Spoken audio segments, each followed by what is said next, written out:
Something incredible is happening in Kenya. A whole new generation has taken to the streets, and they are shaking the political establishment to its absolute core. This isn't just another protest. It's something different. It's digital, it's dynamic, it's leaderless, and it has the world's attention. So let's break down this uprising that's defining a generation. And this quote from a young Kenyan at a public forum, man, it just says it all, doesn't it? This isn't about old political fights or loyalties. Nope. This is about a generation that's connected, that has the tools, and is using them to demand the future they want. All right, so let's get into it. Who are these protesters exactly? To really get what this movement is all about, we have to understand the generation that's driving it.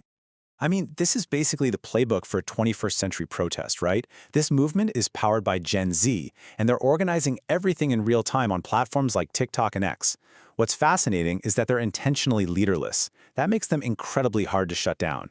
And maybe most importantly, they've managed to unite people across the ethnic and party lines that have divided Kenya for so long. And what do they want? Well, it's pretty straightforward. A government that's honest and an economy that actually works for them. Okay, so every massive movement like this needs a trigger, right? A spark that lights the fuse. For this nationwide uprising, that spark came in the form of a very controversial law. So this 2024 finance bill, it was the government's attempt to get its finances in order, but for people already struggling with the crazy high cost of living, these new proposed taxes on everything from bread to bank transfers, it just felt like a breaking point. This bill wasn't just a policy proposal. For millions, it was the final straw. But here's the thing. That tax bill, it was just the match. The whole forest was already dry and ready to burn. The anger goes so much deeper. To really get why this whole thing exploded with such force, we need to look at the day-to-day economic reality for millions of young Kenyans. Just let that sink in for a second. 2 out of every 3 young people in Kenya are unemployed. Think about that. You have an entire generation, educated, ambitious, people who did everything they were supposed to do, and they're graduating into an economy that has no room for them. That creates this huge well of frustration, this feeling of being totally and completely left behind. And this is the bigger picture that led to that tax bill in the first place. A full third of the entire country's budget isn't going to schools or hospitals. It's just going to pay off debt. That puts a massive squeeze on money for essential services, and it's the reason the government felt it had to raise taxes so dramatically. And then there's this.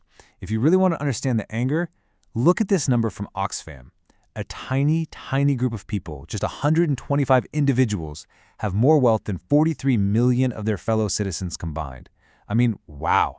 That just feels this incredibly powerful feeling that the whole system is rigged, that it's only working for a select few at the very top. So all of this, it's forcing a really tough, really important conversation in Kenya about what leadership should even look like. Pretty much everyone agrees something has to change, but nobody can agree on what that change is. On one side, you have the political opposition. People like Martha Karua are saying, look, the answer is simple. It's already in our Constitution. They're calling for a return to a leadership based on values, on transparency, and on being accountable to the people.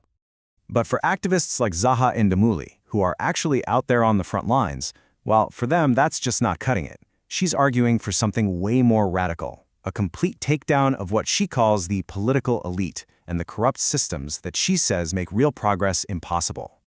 Then you've got the government's take, which is, well, it's a completely different perspective. A government representative, Silvana Sisoro, argues the problem isn't actually the system, it's the mindset of the youth. He suggests that instead of blaming politicians, young people need to just go out and work and hustle. But as the protests grew, the story took a much darker turn. The conversation shifted, and it became about the very high, very dangerous price people were paying for speaking out. This plea from a young poet and activist, Harrison Uma, really hits hard. It puts a human face on these chilling allegations that started surfacing. Young protesters began reporting that their friends and colleagues were being taken, often by unidentified men in unmarked cars. And these aren't just isolated stories or rumors. We're talking about hard data here. The Kenya Human Rights Commission has been tracking these cases, and they've documented a deeply alarming number of alleged killings and disappearances just this year, with a huge spike during the protests. So what you have here are two completely different realities being described. On one side, you've got activists and human rights groups presenting documented cases of abductions, torture, and killings. On the other side, the government flatly denies any state-sanctioned abductions. They say these aren't abductions, they're legal arrests, and they're calling this whole period a unique situation. It's a total disconnect. So where does all of this leave Kenya? Well, the country is truly at a crossroads. The events of this year have ripped open some deep cracks in the nation's social and political life, and it's raising some very urgent questions about the future. When you boil it all down, this is what you get.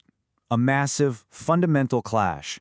You have a young, globally connected population that feels completely shut out and is demanding real, systemic change.